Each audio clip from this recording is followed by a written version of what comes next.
Meaning of government health warning.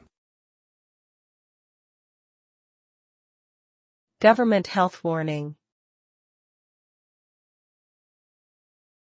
Government health warning.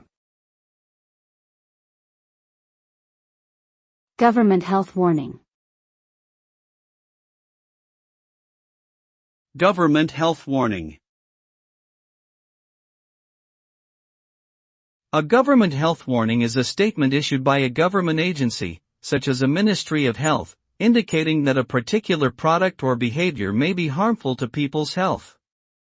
The warning usually appears on the packaging of products or in advertisements and aims to provide consumers with information so they can make informed choices about their health.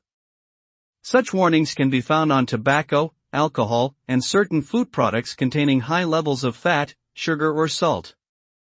They are an important tool in promoting public health by raising awareness about potential risks and helping individuals make better decisions for their well-being.